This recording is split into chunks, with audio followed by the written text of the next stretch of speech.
Hey there, I'm here today with Lisa Chastain, my financial advisor.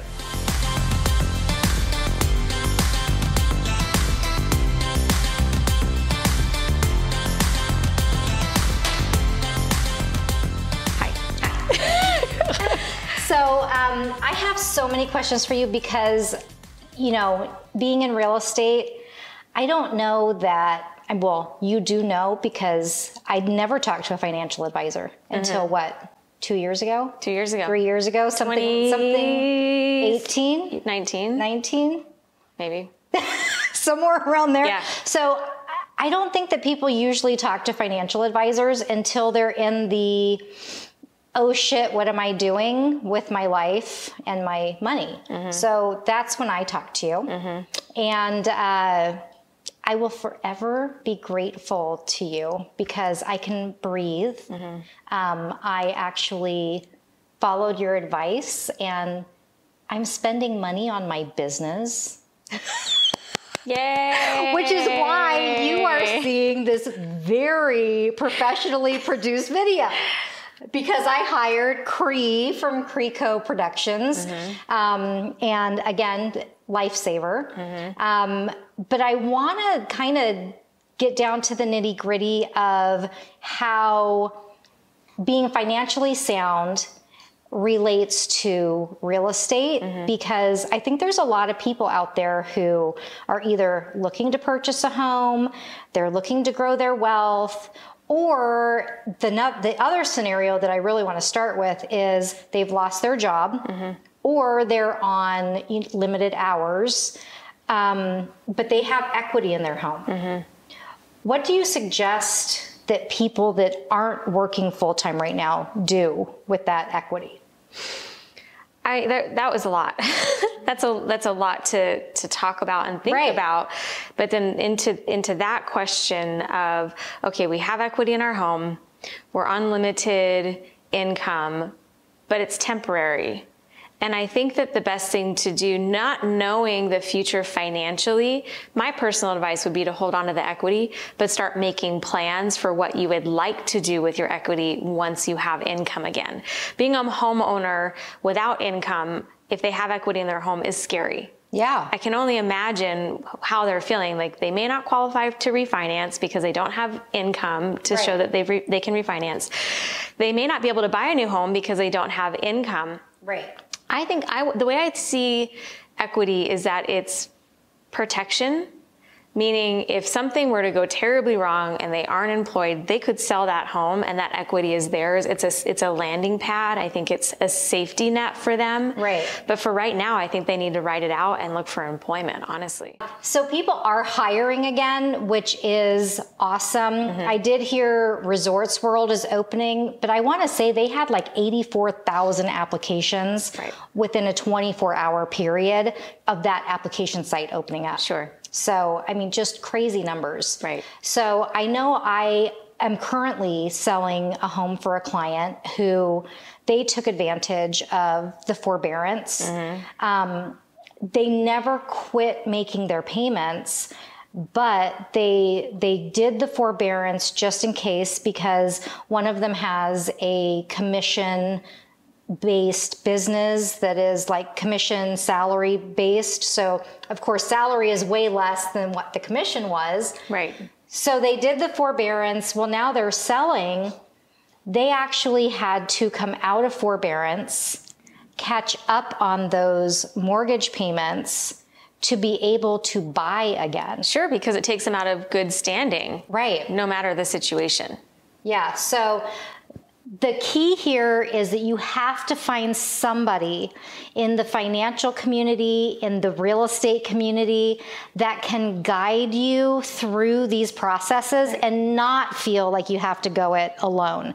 Because I know I did that for way too long. And then, you know, as you continue to dig yourself that hole, you're saying, where's the help? But you have to find it. I think, and I know it's out there, and I think that the biggest reason that the last statistic I saw was 75% of Americans are not working with a financial professional of any kind, or a financial app. They're not asking the right people the right questions. Yeah. And what I like so much about having a financial quarterback, I'm a money coach, so I'm not a financial advisor anymore. I don't have those licenses anymore. But I can still help guide you. Right. I can still help you look at the big picture, which is what I helped you do and so many others do. So you're not just looking through this narrow hole, and you don't know what you don't know in finance. And it's a big, wide world out there. If you're just looking at the equity at your home, you're missing other key pieces. Yeah. And especially when you feel like you're in a downward spiral right now during the pandemic, so many people feel that way.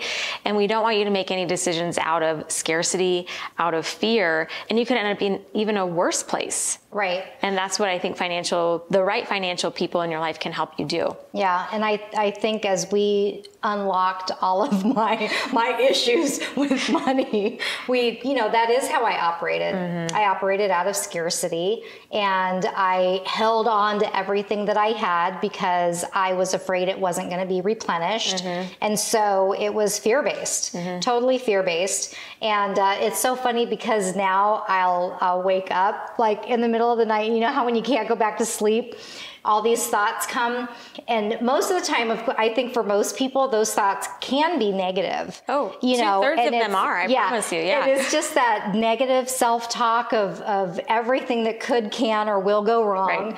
And so I found myself now.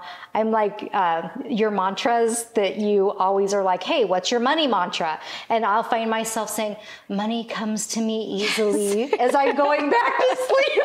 But it's hysterical because I cannot even imagine a few years ago even thinking in that capacity. It just wasn't there.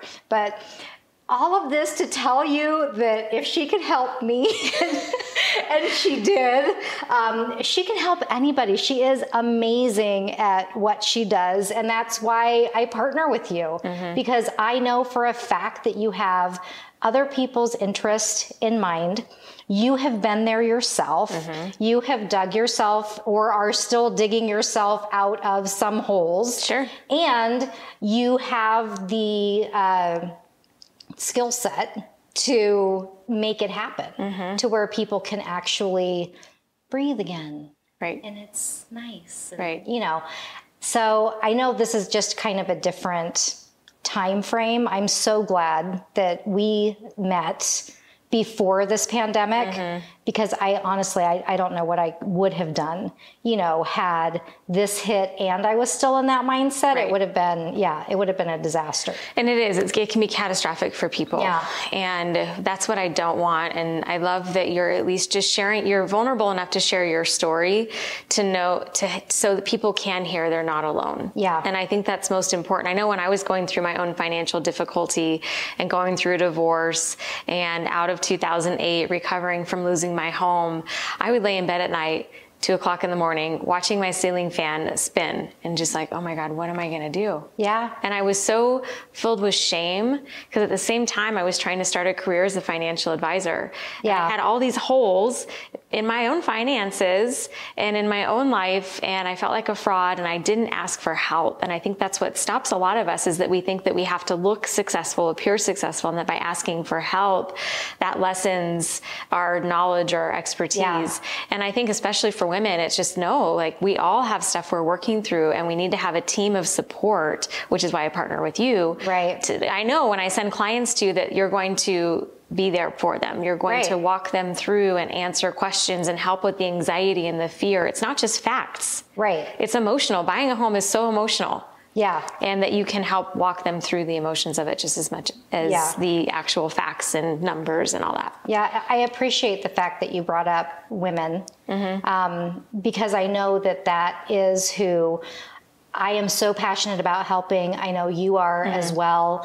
And I know as women, we tend to think that everything has to look and feel and project a certain way.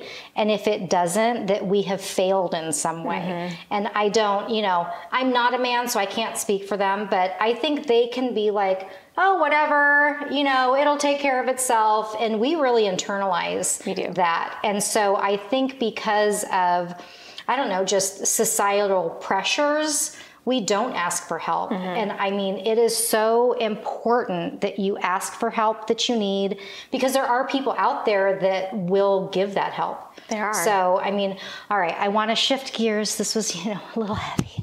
So I want to ask, if you were a first-time home buyer, and, you know, as we've seen in this market, prices are going up, interest rates are low, but prices are still going up. And I think that's what people look at is the sticker shock. Yeah. So how do you suggest that people start to save for their first home?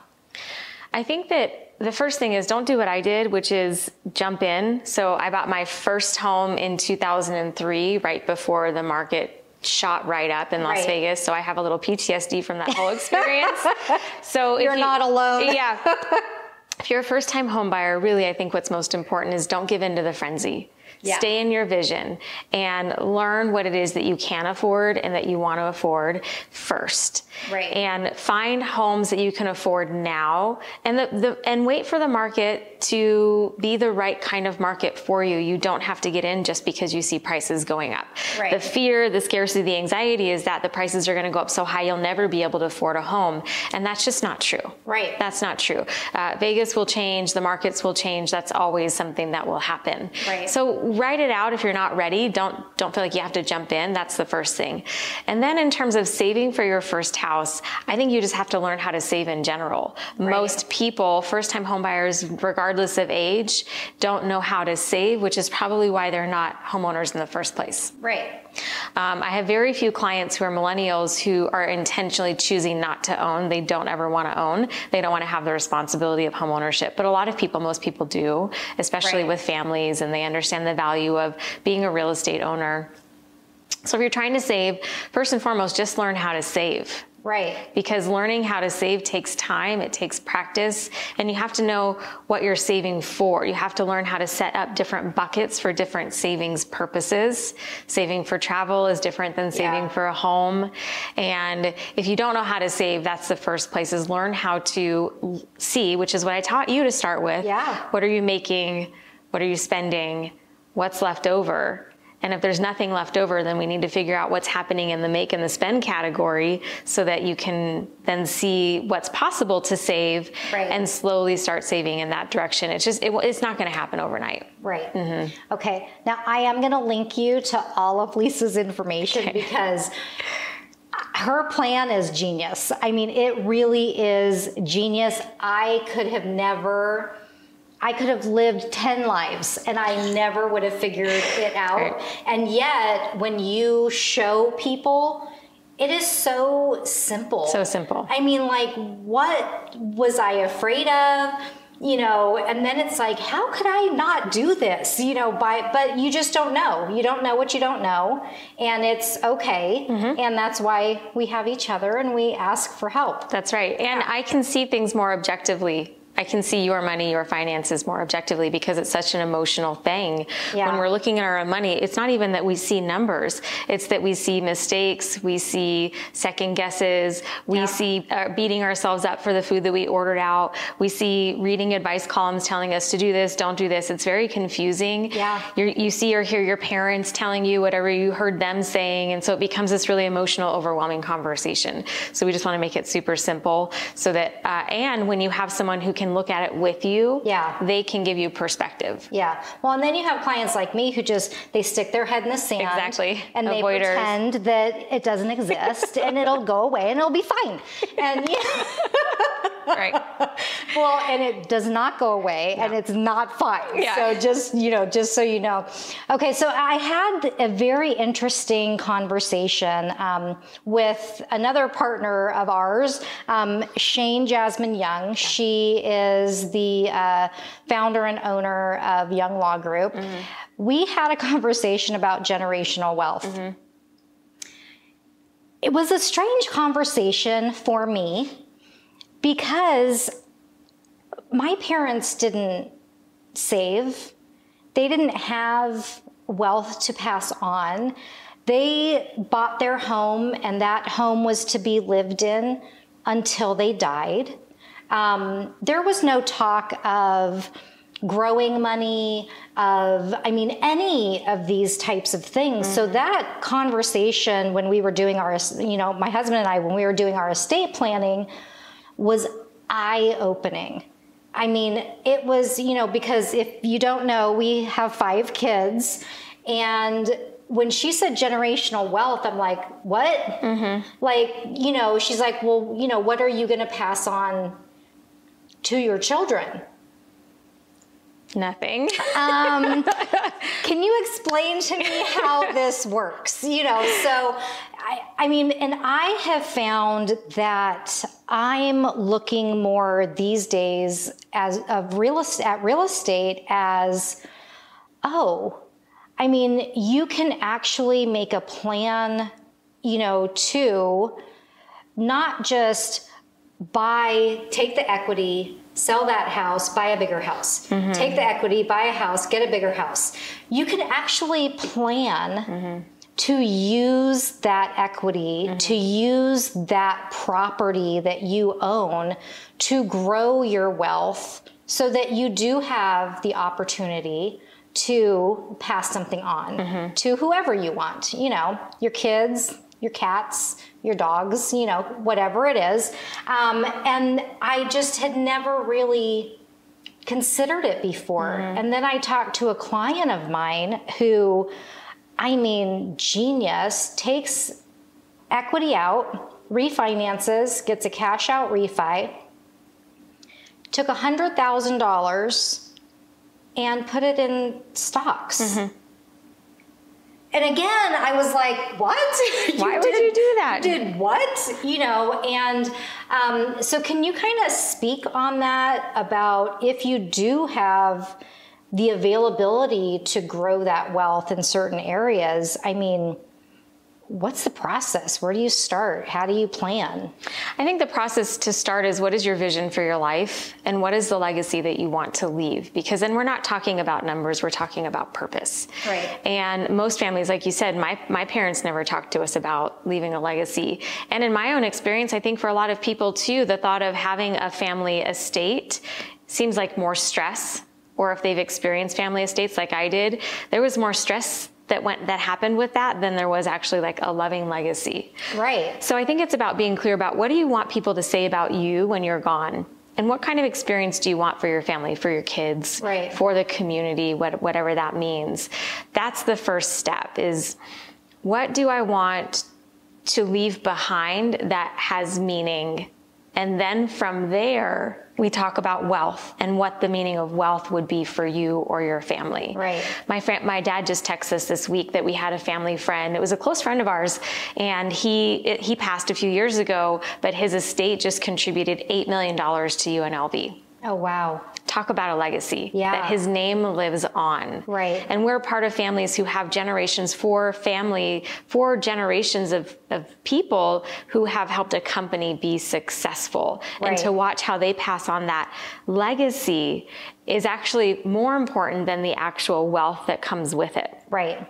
So it really is about vision. And then for you, thinking about your youngest, God forbid something were to happen to you right now or Erin right now, what would you want to have happen in her life? Which is why we do estate planning. Right. And why we think about our legacy ultimately. So for me, it's always connected to impact. Yeah. And yeah, there's money, but when you're dead, you can't take it with you. No. So being thoughtful about that and not negligent with it, because if you don't handle it and you don't take care of it and you don't protect it now, someone is going to have to deal with it when you're gone. And that's why I think having a plan and a vision is important. Yeah. Making money to make money for me isn't that exciting, but when I think about the impact of the legacy that I could have for my kids or whoever, that's what I think about. Like, okay, if I weren't to be here anymore and my son is 40, what would I want to be able to pass down to him that he could hold on to as his own legacy, his own family legacy? Yeah. Does that make sense? Yeah. Does it help? Yeah, because I think, well, and it's just, I think it's such a new concept for me because it isn't really something that was discussed, you know, and so then now it's just, oh, okay, I have all of these options of what I want, you know, when I'm gone, this to look like as far as what I pass down. Right. You know, so, I mean, it's just starting to think about those things. And I mean, honestly, what's scary to me right now is I know a lot of people who've lost people, you know, through this pandemic. And the scary part about it is so many of them had no plan. Right.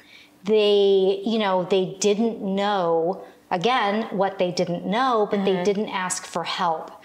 And so I don't know that we understand that if you don't leave some sort of plan, some sort of estate planning in place, that the government comes in and takes 40% of whatever that is that you have, that you think is just automatically going to go to your next kids. of kin, you know, whoever that is, and it doesn't. No. You know, so, I mean, even that conversation, as difficult as it is, you know, and it's almost a little bit like, why am I planning and my plotting death, right? my own demise here?